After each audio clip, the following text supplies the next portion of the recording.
It's no wonder that skin cancer is the most common of all cancers in our country. As the days get longer and the temperatures get hotter, millions of Americans throw caution to the wind and expose their skin to the sun's harmful rays. For what's perceived as a healthy glow, it can be even more dangerous than you might think. Joining me today from Midstate Medical Center are Dr. Susan El-Samurai and Catherine Clements, who's a registered nurse there. Ladies, thanks for being here. Thanks for having us.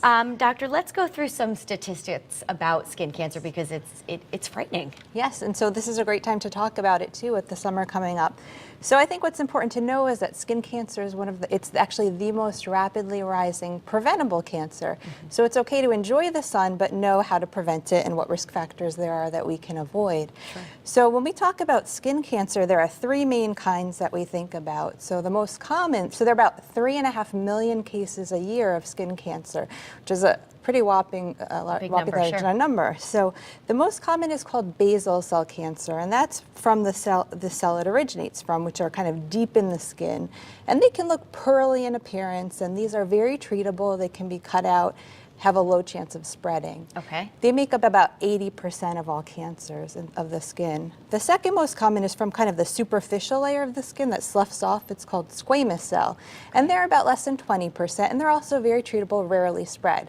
But the kind we will focus on that we're most concerned about are melanomas, which come from the pigment cells, the melanocytes. And the problem with these is that although they're a very small percent of skin cancers, about 2% of this 3.5 million, Sure. they're the most deadly. So there are about 76,000 new cases of melanoma per year and about 10,000 deaths per year for melanoma. And are there warning signs, something to look for? Yep, so exactly. So there are certainly risk factors and warning signs, which we'll go through. So some risk factors, the main one is UV light. So we think of that in terms of the sun, and both being out in the sun on the beach, but also things like driving, so windows, sunroofs are ways that you're exposed to think about.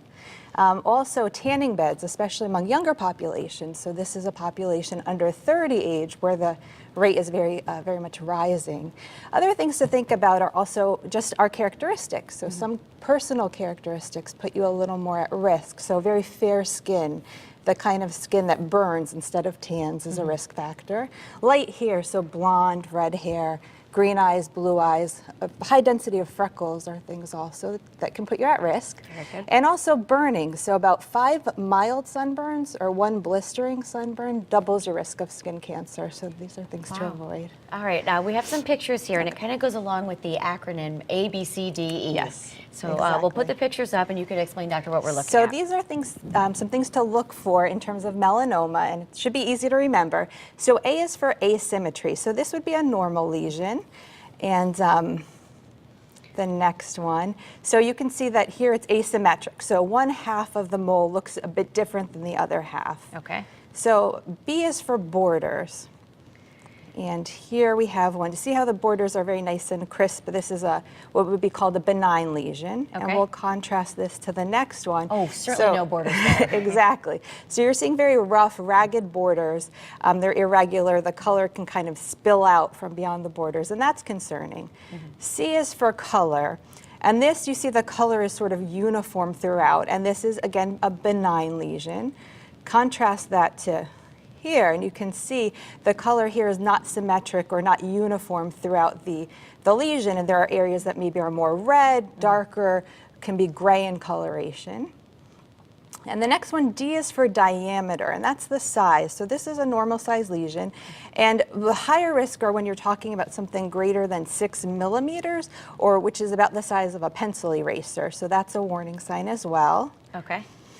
And the E is for evolution or evolving. And what this means is that if you notice something that's changing, so whether this is a lesion on your skin that's getting larger, or if it has new sensations, such as becomes very itchy or painful, or starts to bleed or ooze, these are things that Should keep an eye on it, right? Exactly, should prompt attention. And we know that May is Skin Cancer Awareness Month. Yes. And Catherine, I want to bring you into the conversation. Is there a safe way to tan?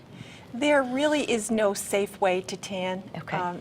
Spray-on tans don't do it, and we don't really know about a lot of chemicals that are used now. And tanning beds, as Dr. Al-Samarrai said, are really dangerous, especially with young people. So let's talk a little bit about the props that you brought with you today. So we brought a few props. One is a hat. Hat's really essential. You should. But this is a special hat. This is a pretty cool. special hat. Well, about hats, any hat that you get, the brim should be at least 3 inches because that's going to protect your face and the back of your neck. And a lot of people wear ball caps, and ball caps are fine, but you need to make sure that you have sunblock on the back of your neck if you're wearing a ball cap, plus the top of your ears, because that's an area that gets burnt pretty easily. This hat actually has a built-in sun protection factor right into the fabric terrific. itself. Okay. So these, you can find them online, but they're much, much safer than other hats. And actually, they make fabrics too with a built-in sun protection fabric. This is a cover up, and you know, if you want to feel it, you can tell it feels just like a regular fabric. But there's a sun protection There's sun in there. protection in there, and it doesn't wash out. So it's there great. from the first day to the last day when you have the garment. All right, we have about a minute left. I want to talk quickly about sunblock and SPF. You told me those bigger numbers, 80 plus, they might not do as much as good as people might think. No, sun protection factors between 15 and 30 really are the optimal.